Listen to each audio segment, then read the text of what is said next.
Hello student.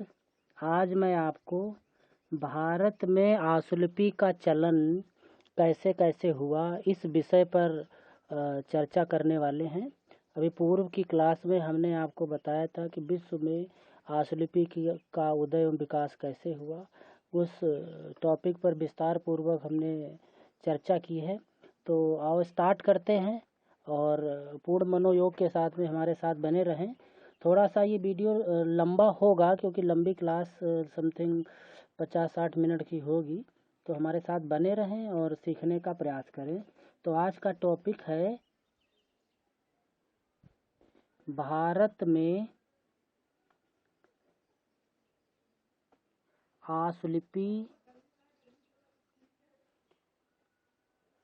का चलन।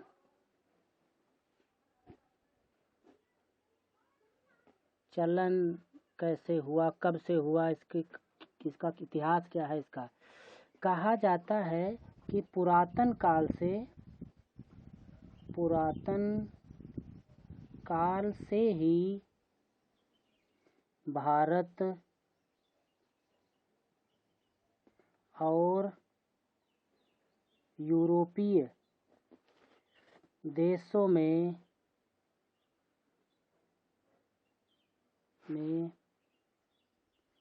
व्यापारिक संबंध रहे हैं और इनको बढ़ाने में ईस्ट इंडिया कंपनी,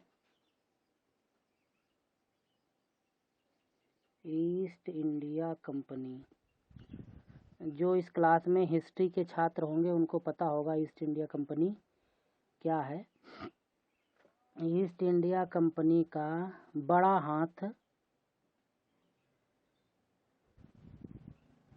रहा है।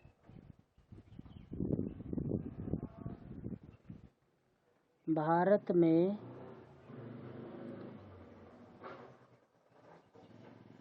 ईसाई मिशनरियों की स्थापना से अंग्रेजी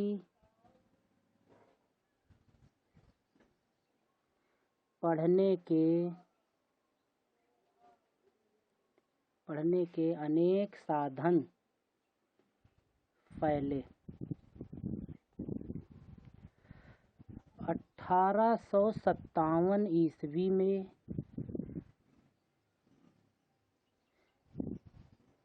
के प्रथम भारतीय स्वतंत्रता संग्राम के असफल विद्रोह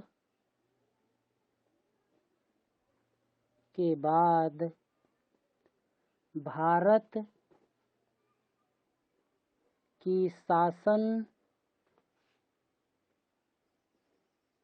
सत्ता सीधे इंग्लैंड की महारानी विक्टोरिया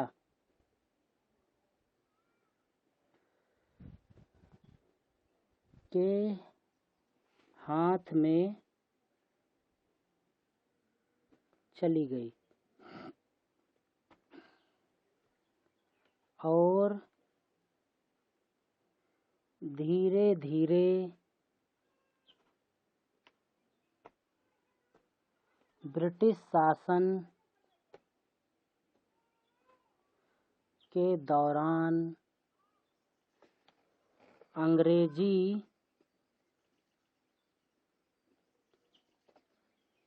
भारत की राजभाषा हो गई।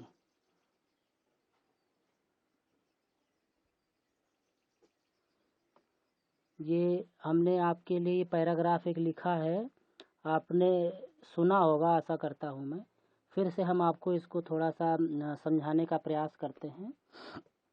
भारत और जो यूरोपीय देश थे उसमें हमारे देश के बीच में व्यापार बहुत ज़्यादा होता था, जैसा कि हम लोग इतिहास हिस्ट्री में पढ़ते हुए चले आए हैं। वास्को डी गामा इन सब ने हमारे देश की खोज की। उसके बाद में यहाँ से सब मसाले इत्यादि जो सामान थे, वो कपड़ा, वो सब यहाँ से जाने लगा। और जब ये सब व्यापारिक संबंध हमारे उनके बीच में चल रहे थे, तब इंग्लैंड की महारानी से वहाँ के कुछ व्यापारिक दल के कुछ सदस्य थे, वो एक आज्ञा पत्र लेकर के आए थे। जो वहाँ की महारानी थी विक्टोरिया, यहाँ पर व्यापार करने के लिए भारत में। तो धीरे धीरे जब उन्होंने हमारे यहाँ पर व्यापार किया, व्यापार करने के बाद में वो अपने देश से यहाँ पर सेना ले आए। सेना लाने के बाद में वो हमारे देश के जितने भी राजा थे और जो मुग़ल थे उनको आपस में लड़ाने लगे। और लड़ाई करवाने के बाद में जब हमारे यहाँ के जो वीर लोग थे, उन्होंने जब देखा कि ये तो हमारे देश की शासन सत्ता सब इनके हाथ में चली जा रही है और हमारे ऊपर ये अन्याय अत्याचार करते हैं हमारी जनता के बीच में, तो उनके द्वारा एक 1857 ईस्वी में एक प्रथम स्वतंत्रता संग्राम हुआ। हालांकि वो फेल हो गया। तो उसके बाद में जब रानी विक्टोरिया ने देखा कि अरे ये तो देश अब हमारे हाथ से निकल जाएगा, तो उसकी पूरी कमान जो थी वो उन्होंने अपने हाथों में ले ली थी।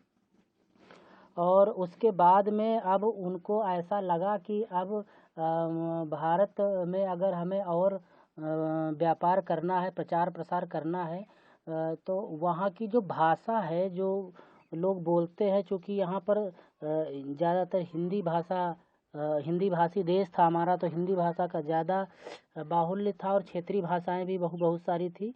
तो उन्होंने यहाँ पर क्या किया कि अपनी ईसाई मिशनरियाँ स्थापित की। चूँकि अंग्रेज़ जो थे वो ईसाई धर्म को मानते थे, तो ईसाई मिशनरी उन्होंने अपने यहाँ पर खोली और वहाँ पर वो अंग्रेजी पढ़ाने लगे। क्योंकि लॉर्ड मैकाले ने कहा था कि जब तक आप किसी देश की भाषा को कम करके अपने देश की भाषा वहाँ पर ज़्यादातर उसका प्रचार प्रसार नहीं करेंगे, अपने देश की भाषा वहाँ के लोगों को नहीं सिखाएंगे, आप प्रचार प्रसार चाहे जितना कर ले, वहाँ पर व्यापार अच्छी तरीके से नहीं कर सकते हैं। तो अंग्रेजी जब वहाँ पर अच्छी तरीके से हो गई, पढ़ाई जाने लगी, तो सभी लोग सीखने भी लग गए। यहाँ के भी जो लोग थे उनसे कहा जाता था इंग्लिश सीखो, तुमको ये पैसा मिलेगा। तो वो यहाँ के लोग भी सीखने लग गए और वो उनकी एक चाल थी अंग्रेज़ों की ऐसा करने की। उसके बाद में उन्होंने क्या किया, चूँकि अब हमारा पूरा देश अंग्रेज़ों के ग़ुलाम हो चुका था, तो उन्होंने अंग्रेज़ी भाषा को ही भारत की राजभाषा बना दी। जितने भी काम काज होंगे वो वहाँ की मूल भाषा जो होगी वो उसकी अंग्रेज़ी ही होंगी, अंग्रेज़ी में ही सारे आदेश नियम कानून जो हैं फॉलो होंगे। तो लोगों को उसे सीखना पड़ा। अब उसके बाद में यहाँ तक आशा करता हूँ कि आपको समझ में आया होगा।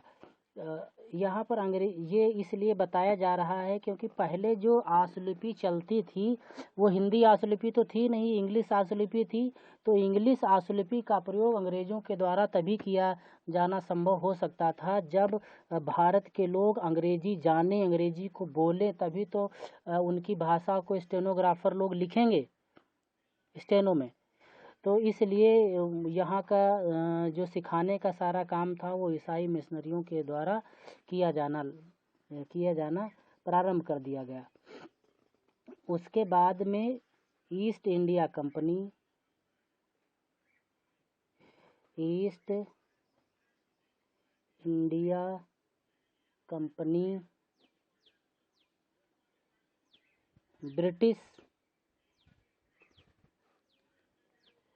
ब्रिटिश सरकार के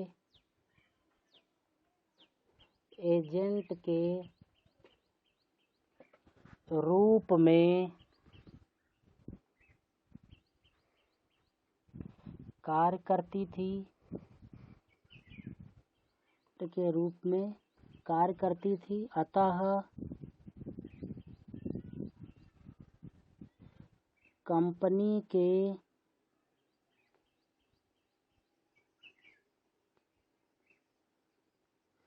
अधिकारियों ने भारतीय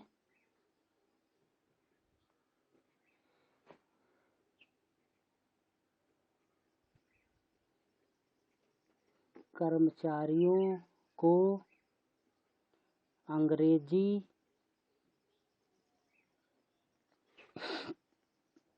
में काम करने के लिए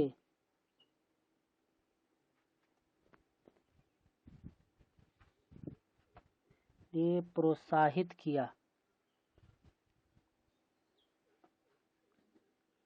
अंग्रेजी में काम करने के लिए प्रोत्साहित किया और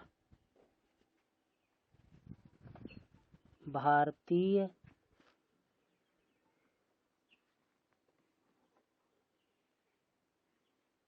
कर्मचारियों ने अंग्रेजी आशुलिपि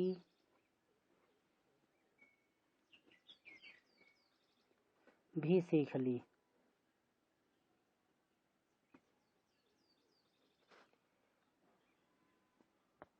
पहले आशुलिपिकों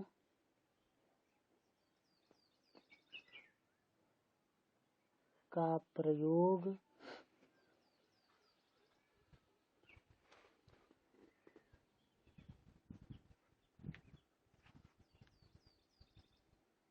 अधिकारियों के साथ होता था, लेकिन बाद में इसकी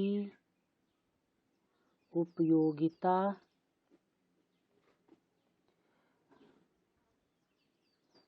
बढ़ती गई और प्रशासन के विभिन्न अंगों में भी इसका प्रयोग किया जाने लगा। अब थोड़ा सा यहाँ पर रुक करके आपको समझाते हैं। जैसा कि मैंने ऊपर बताया कि जब तक भारतीय लोग अंग्रेजी नहीं सीखेंगे तो अंग्रेजी आशुलिपि का कोई उद्देश्य भारत में नज़र ही नहीं आ रहा था और उनको व्यापार करने में और यहाँ पर अच्छी तरीके से अपनी बात उनको समझाने में बड़ी दिक्कत होती थी, क्योंकि ईस्ट इंडिया कंपनी जो थी वो ब्रिटिश सरकार के एजेंट के रूप में कार्य करती थी। ईस्ट इंडिया कंपनी कुछ व्यापारिक लोगों का एक ग्रुप था जो एक अवज्ञा पत्र ले करके रानी विक्टोरिया से इधर लोग आए हुए थे भारत साइड में व्यापार करने के लिए। तो जब ब्रिटिश सरकार को पता चला कि भारत में तो अब हम लोग इसको कब्जा सकते हैं, तो ईस्ट इंडिया कंपनी को उन्होंने और छूट दे दी कि आप ये व्यापार करो। और जब 1857 की क्रांति हुई, उन्हें लगा कि अब ये देश अब हमारे हाथ से निकल जाएगा, बहुत बड़ा देश है और यहाँ से बहुत ही अमूल्य संपदाएं हमको यहाँ से मिलती हैं और ये हमारे हाथ से जाना नहीं चाहिए। तब उन्होंने ईस्ट इंडिया कंपनी से अपने अंडर में उसको ले लिया और उसे एजेंट के रूप में उसको सिर्फ वहाँ पर रखा। फिर जो कंपनी के अधिकारी थे उन अधिकारियों ने भारतीय कर्मचारियों को अंग्रेजी में काम करने के लिए प्रोत्साहित किया, कि प्रोत्साहन दिया, आप ये काम करोगे तो आपको ये भत्ता देंगे, इतना रुपए दे देंगे, आप इंग्लिश में काम करो, इंग्लिश को सीखो। तो जो भारत के कर्मचारी थे उन्होंने इंग्लिश आशुलिपि भी सीख ली, क्योंकि अब हम अंग्रेज़ों के अधीन थे, जो वो कहते थे वो हमको करना पड़ता था। तो उसी के साथ में जो पहले जो आशुलिपिक जो थे, जिन लोगों ने आशुलिपि सीखी थी, उसको जो अंग्रेज अधिकारी लोग होते थे उनके साथ में रखा जाता था, ताकि वहाँ पर अगर कुछ भी वो कहते हैं तो वो इंग्लिश में वो लिखें, उसको कन्वर्ट करें। और वो चूँकि वो भारतीय थे तो उन्हें हिंदी भी आती थी और इंग्लिश भी उन्होंने दबाव के बस सीख ली थी। तो अंग्रेज़ों को तो हिंदी समझ में इतना नहीं आती थी, तो वो हिंदी को इंग्लिश में कन्वर्ट करके उनको बताते थे कि ये इसका ये मतलब है, ये आपसे ये कह रहे हैं। तो पहले वो अधिकारियों के साथ में रहे आशुलिपिक, लेकिन बाद में जब देखा कि ये तो काफ़ी अच्छा काम कर रहे हैं, तो उनको प्रशासन में जो एडमिनिस्ट्रेशन था वहाँ पर भी उनकी नियुक्ति करना प्रारंभ कर दिया कि अब आप यहाँ पर भी रहें। और उनके विभिन्न जो अंग उनके होते थे, उन विभागों में अलग अलग जगह आशुलिपिकों की नियुक्ति कर दी। इसके बाद जो भारत में पिटमैन, शॉर्ट हैंड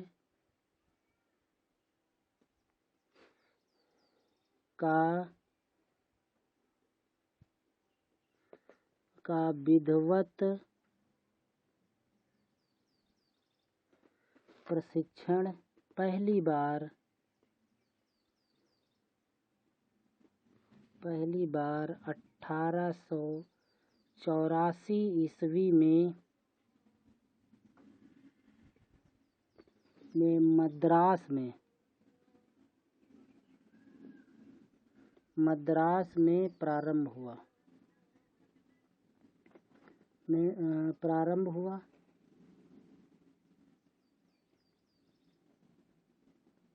इस बैच को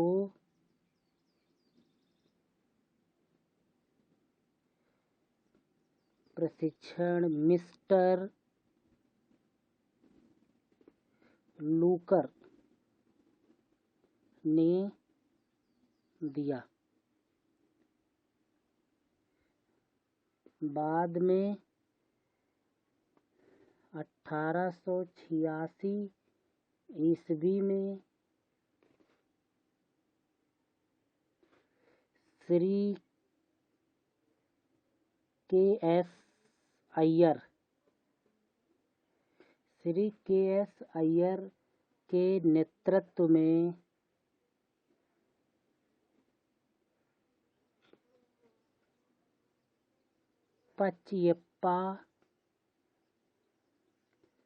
पचैयप्पा कॉलेज के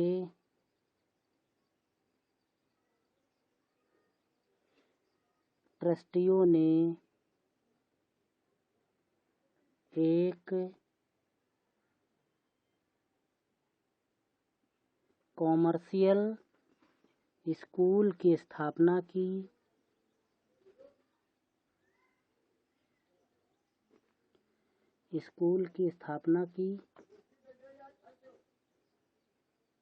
उन्होंने बड़ी लगन से कई आशुलेखक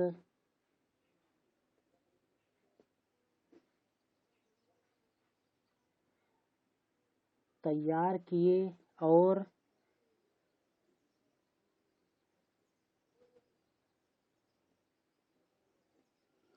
आशुलिपि के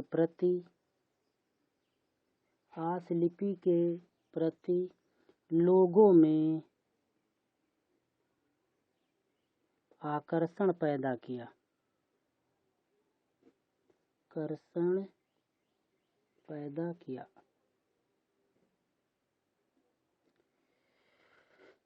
हमने आपको बताया था कि जो सर आइजैक पिटमैन थे वो चूँकि इंग्लैंड के थे और उन्होंने जो शॉर्ट हैंड की जो खोज की थी वो 1837 ईस्वी में उन्होंने इसकी खोज की थी।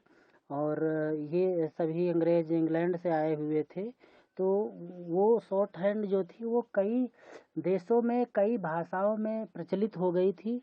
तो पहली बार जब यहाँ पर आशुलेखकों की ज़रूरत पड़ी उसको सिखाने की कि वो लोग सीख लेंगे तो बड़े आराम से हमारा काम अंग्रेज़ों का निकल जाएगा, तो उन्होंने यहाँ पर प्रशिक्षण केंद्र चालू किए और पहली बार 1884 में प्रशिक्षण केंद्र शुरू किया गया मद्रास में। इस प्रशिक्षण केंद्र में जो ट्रेनर थे, जो पहला बैच इसमें स्टार्ट हुआ था, उस ट्रेनर का नाम था मिस्टर लूकर। इस मिस्टर लूकर ने ही 1884 में मद्रास में शॉर्ट हैंड जो थी पिटमैन शॉर्ट हैंड के आधार पर प्रशिक्षण दिया था। बाद में 1886 में भी श्री के.एस. अय्यर के नेतृत्व में एक कॉलेज चलता था, पचयप्पा कॉलेज। इसके जो ट्रस्टी लोग थे, क्योंकि यह एक ट्रस्ट के पर आधारित था पचयप्पा कॉलेज, जो उनके ट्रस्टी थे, उन्होंने कॉमर्शियल स्कूल बनाया कि हम उस एक स्कूल बनाते हैं, तो वो स्कूल कॉमर्शियल स्कूल था और उसमें उन्होंने ये शॉर्ट हैंड का प्रशिक्षण दिलवाया और बहुत सारे ऐसे आशुलिपिक तैयार किए जो अंग्रेजी शासन सत्ता में बड़े बड़े अच्छे अधिकारियों के साथ में प्रशासनिक पदों पर अधिकारियों के लिए काम करते थे। और इस कॉलेज का जो मेन उद्देश्य उसने ये किया कि आशुलिपि इतने अच्छे आशुलिपिक उसने तैयार किए कि उसने देश में आशुलिपि के प्रति लोगों में आकर्षण पैदा कर दिया कि लोग समझने लगे कि अगर हम आशुलिपि सीख लेंगे तो अंग्रेज़ों के संपर्क में आ जाएंगे, चूँकि पैसा तो देते थे, अगर इनकी बात ना मानो तो मारते भी थे, जलील भी करते थे। इसलिए लोगों ने कहा आशुलिपि सीख लो तो अंग्रेज़ों के साथ में रहोगे, इनको इधर उधर बताते रहेंगे और काम हमारा चल जाएगा। तो वो ज़्यादातर लोगों ने कॉमर्शियल स्कूल में दाखिला लिया और आशुलिपि सीख ली। उसके बाद में सन 1887 ईस्वी में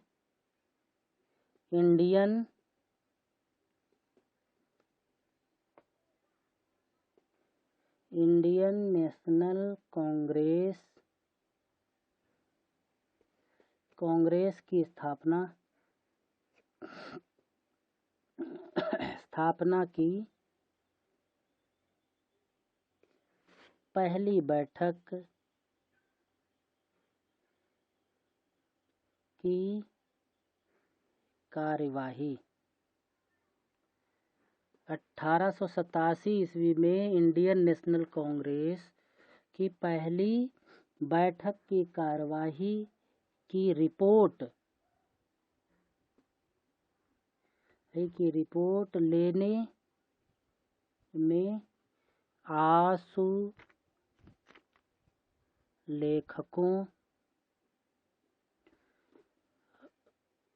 का उपयोग किया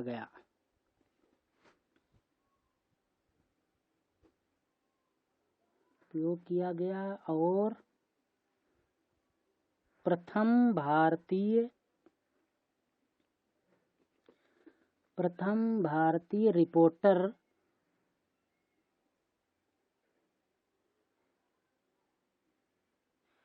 के.एस.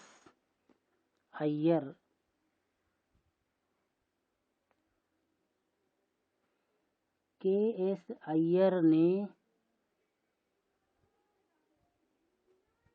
इसकी जिम्मेदारी अपने ऊपर ली।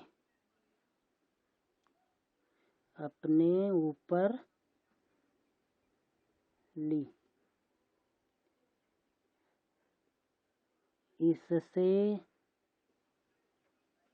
आशुलेखकों को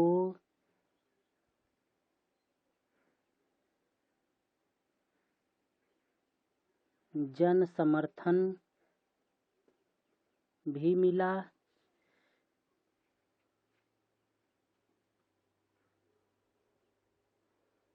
उन्होंने दक्षिण के प्रांतों में उन्होंने दक्षिण के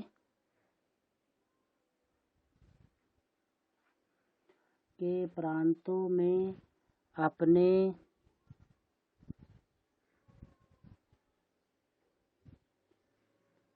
शिष्यों के साथ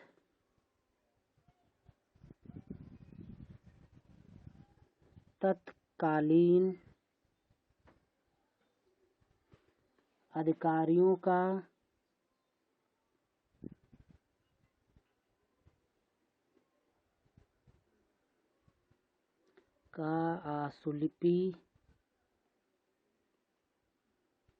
आशुलिपिकों की उपयोगिता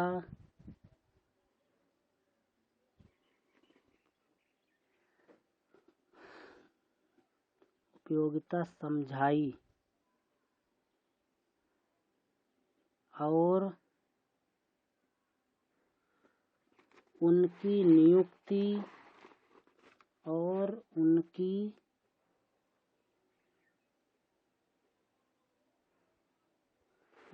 नियुक्ति विधायिका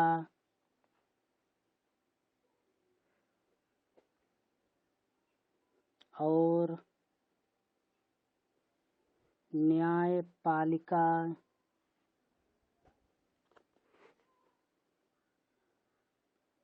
सभाओं में भी करवाई।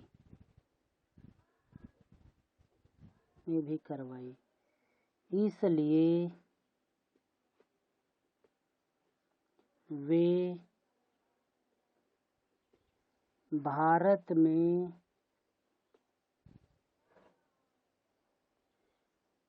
कॉमर्स शिक्षा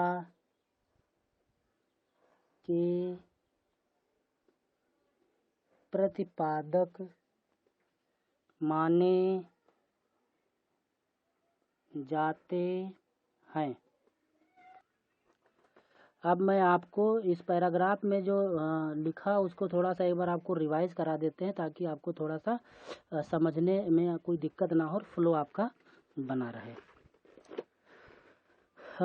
इंडियन नेशनल कांग्रेस की स्थापना 1887 ईस्वी में हुई और उसकी जो पहली बैठक जो हुई थी उसमें जो क्या कार्रवाई हुई, कामकाज क्या हुआ, क्या बातचीत हुई, उसकी जो रिपोर्ट तैयार हुई कि किसने क्या कहा, किस पदाधिकारी को कौन सा पद दिया गया, उसको लिखने के लिए पहली बार आशुलेखकों का प्रयोग किया गया था। और इसकी जो जिम्मेदारी थी वो 1886 ईस्वी में जो के.एस. अय्यर थे उनके नेतृत्व में जो पचरप्पा कॉलेज के ट्रस्टियों ने जो कॉमर्शियल स्कूल बनाया था, उनके जो ट्रस्टी थे, उस पचरप्पा कॉलेज के जो ट्रस्टी थे जिनका नाम था के.एस. अय्यर, जो खुद एक रिपोर्टर थे, जिनको प्रथम भारतीय रिपोर्टर कहा जाता है, के.एस. अय्यर, उन्होंने जिम्मेदारी ली थी कि इस इंडियन नेशनल कांग्रेस की जो कार्रवाई होगी वो आशुलिपिकों के द्वारा लिखी जाएगी और उसकी जिम्मेदारी हम लेते हैं। चूँकि वो पचरप्पा कॉलेज के ट्रस्टी थे और कॉमर्शियल स्कूल उन्हीं के उसमें चलता था, तो इसलिए उन्होंने अपने ही स्कूल के जो आशुलिपिक थे उनके माध्यम से ये काम करवाया था। जब आशुलिपिक लोग वहाँ पर आए तो उनको बहुत लोगों ने देखा कि हाँ यार ये तो बहुत अच्छा काम करते हैं, तो उनको लोगों का बहुत ही समर्थन भी प्राप्त हुआ। और जो के.एस. अय्यर थे वो दक्षिण प्रांत, चूँकि ये दक्षिण प्रांत ये मद्रास, चेन्नई ये सब दक्षिण में ही है, तो जो दक्षिण के जो प्रांत थे उसमें वो अपने शिष्यों के साथ में जो वहाँ के जो अधिकारी थे उनको आशुलिपिकों की क्या उपयोगिता है ये भी उन्होंने उनको समझाया कि बिना आशुलिपि के कोई काम चलने वाला नहीं है। और बहुत सारे जो आशुलिपिक थे, स्टेनोग्राफर थे, उनकी जो नियुक्ति थी वो विधायिका में, विधानसभाओं में और न्यायपालिका की जो सभाएं होती थी वहाँ की रिपोर्टिंग करने के लिए उन्होंने कराया। इसीलिए जो के.एस. अय्यर थे वो भारत में कॉमर्स शिक्षा एक ऐसी शिक्षा होती है जिसमें अगर हम कुछ सीखते हैं, कुछ सीख करके अगर हम उसके एवज में कुछ प्राप्त करते हैं, कुछ पैसा प्राप्त करते हैं, तो वो बिजनेस वाली शिक्षा होती है, क्योंकि उन्होंने एक बिजनेस पर्पज से एक स्कूल खोला था। और उस तो ये कॉमर्स शिक्षा के प्रतिपादक जो थे वो के.एस. अय्यर माने जाते हैं।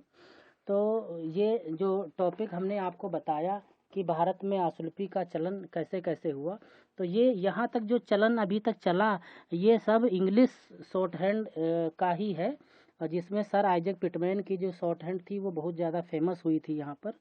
अब उसके बाद में आपका जो नेक्स्ट टॉपिक है वो विधायिका, जो विधायिका सभाओं में,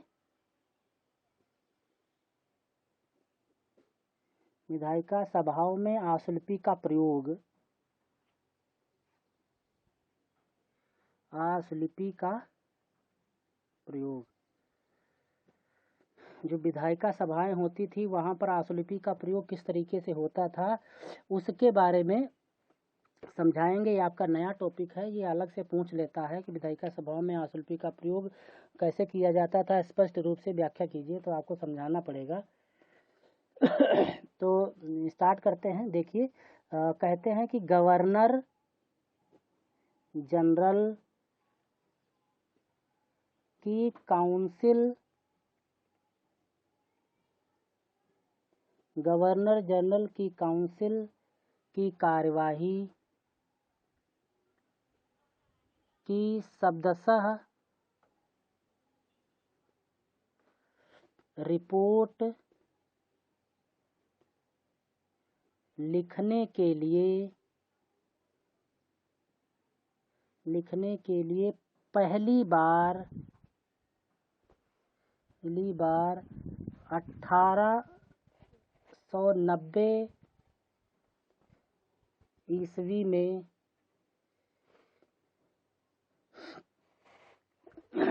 मिस्टर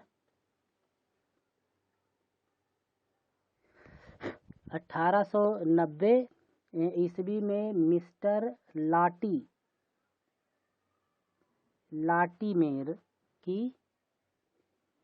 लाटीमेर की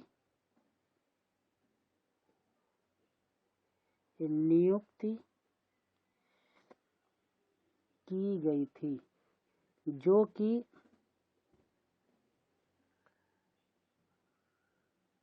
वायसराय के असिस्टेंट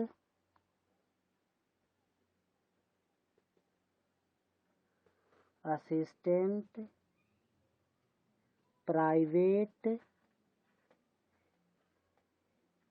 सेक्रेटरी थे। इसके बाद मिस्टर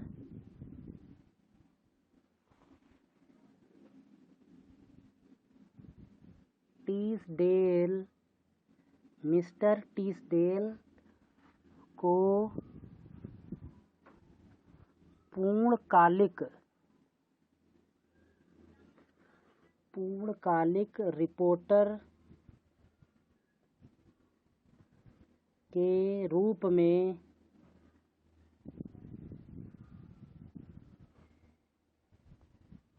नियुक्त किया गया,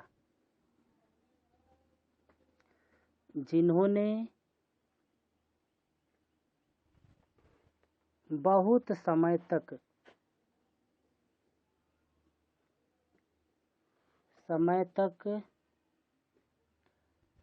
इस कार्य को अकेले ही किया। इसीलिए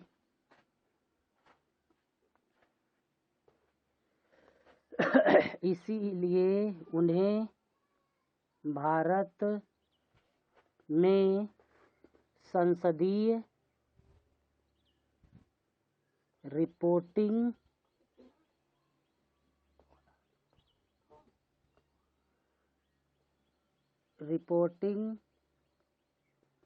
का जनक माना जाता है। मिंटो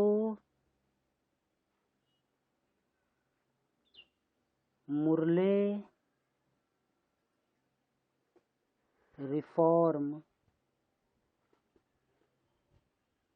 रिफॉर्म्स के बाद भारत में इंपीरियल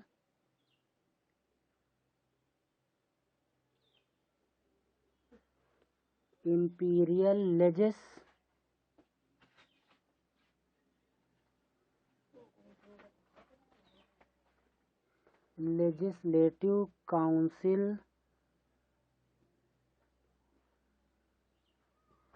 की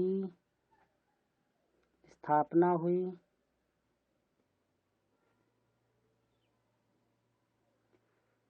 जिसमें चुने हुए भारतीय जनप्रतिनिधि भी थे। भारतीय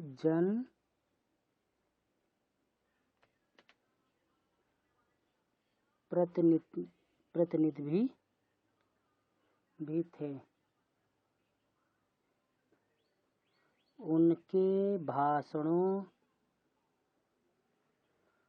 को लिखने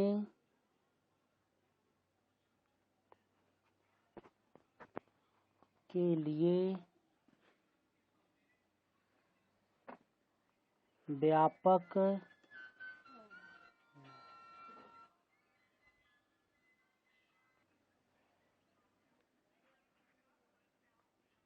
व्यापक प्रबंध किए गए। प्रतिनिधि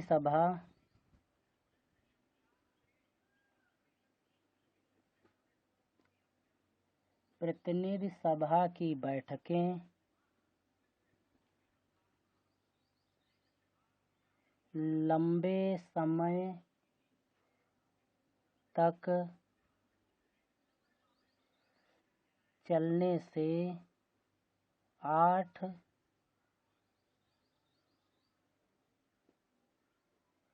पूर्णकालिक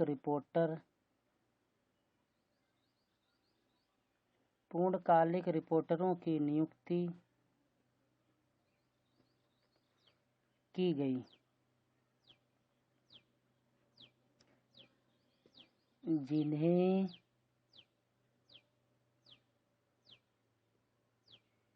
ऑफिसर ऑफ फर्स्ट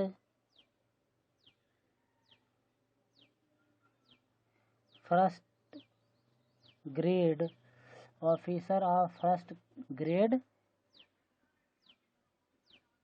कहा जाता था।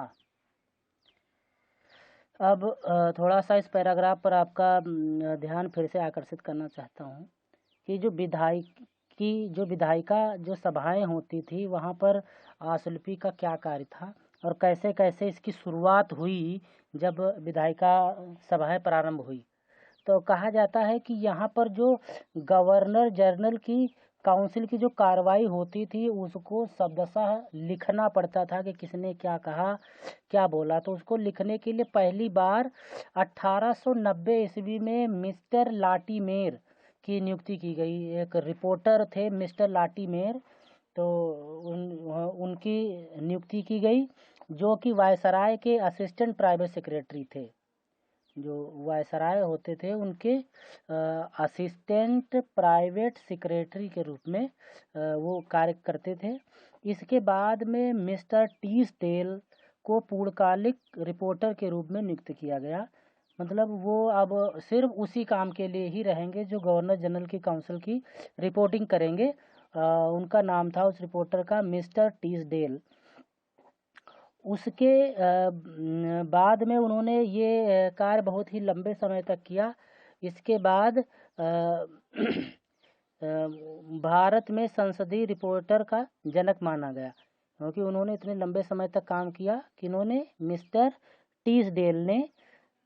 टीसडेल ने संसद की कार्रवाई को बहुत लंबे दिनों तक रह करके वहाँ पर काम किया, क्योंकि वो पूर्णकालिक रिपोर्टर थे। इसलिए भारत में संसदीय रिपोर्टिंग का जो जनक था वो मिस्टर टिसडेल को ही माना जाता है। फिर भारत में जब मिंटे मुरले रिफॉर्म लागू हुआ, उसके बाद में भारत में इम्पीरियल लेजिस्लेटिव काउंसिल की स्थापना हुई।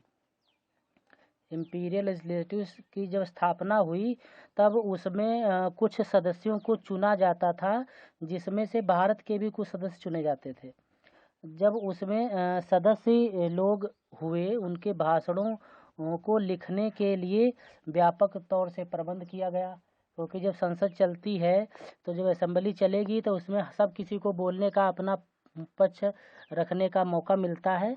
तो जब उसमें प्रतिनिधि लोगों की जो सभाएं चली, काफ़ी लंबे समय तक सभाएं चलने लगी, क्योंकि लोग बोलते हैं तो अपने क्षेत्र की सारी बातों को विस्तार पूर्वक वहाँ पर पटल पर रखा जाता है।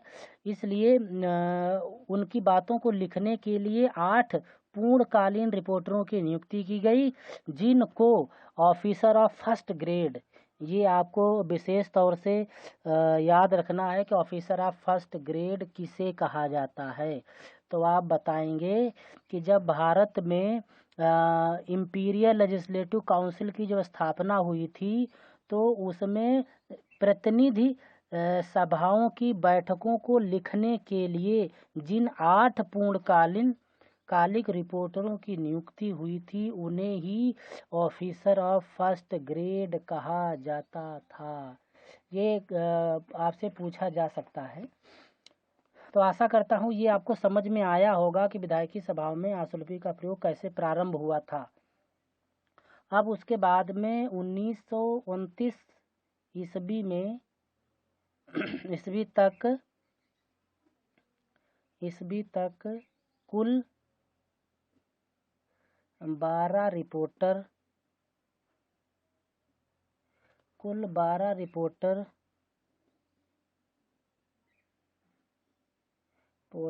अंग्रेजी आशुलेखन का कार्य करते थे।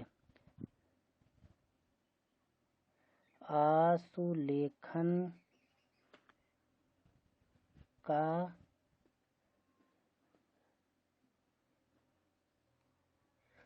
का कार्य करते थे। मॉन्टफोर्ड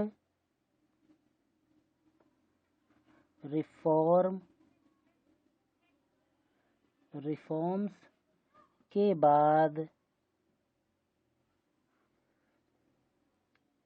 2 सदनों की व्यवस्था की गई। 2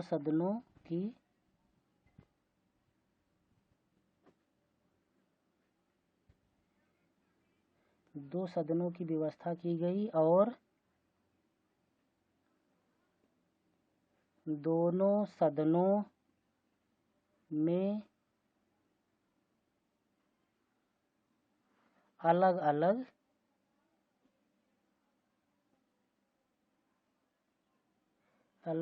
रिपोर्टर नियुक्त किए गए।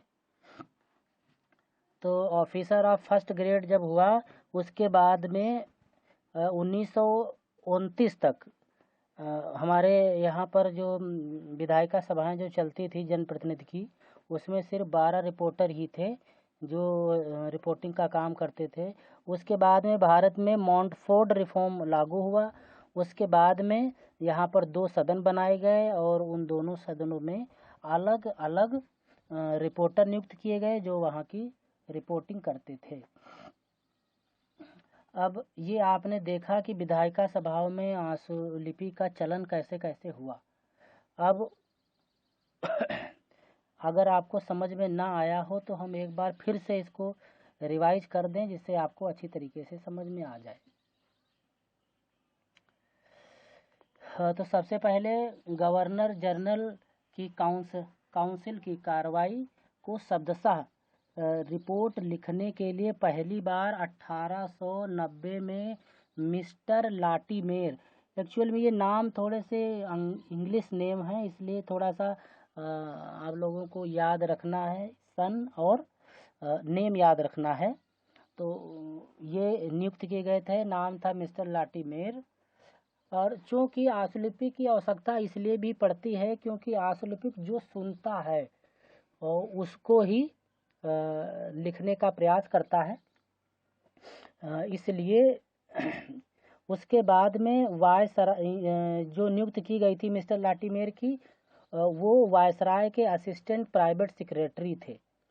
इसके बाद में मिस्टर टी स्टेल को पूर्णकालीन रिपोर्टर के रूप में नियुक्त किया गया और इन्होंने बहुत ही लंबे समय तक वहाँ पर काम किया। इसलिए इनको भारतीय संसद रिपोर्टिंग का जनक माना जाता है।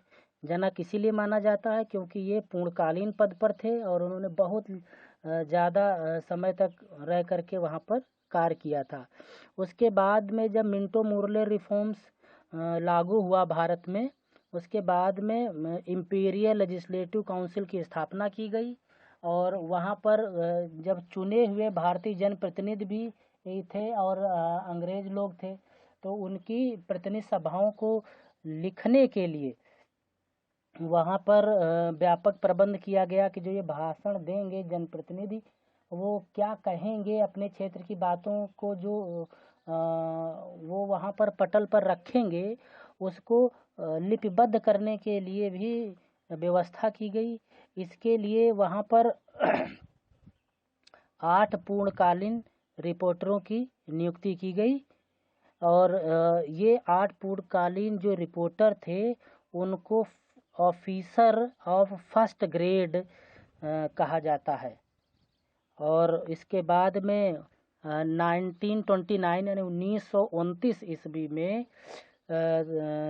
तक कुल 12 रिपोर्टर ही आशुलेखन का कार्य करते थे।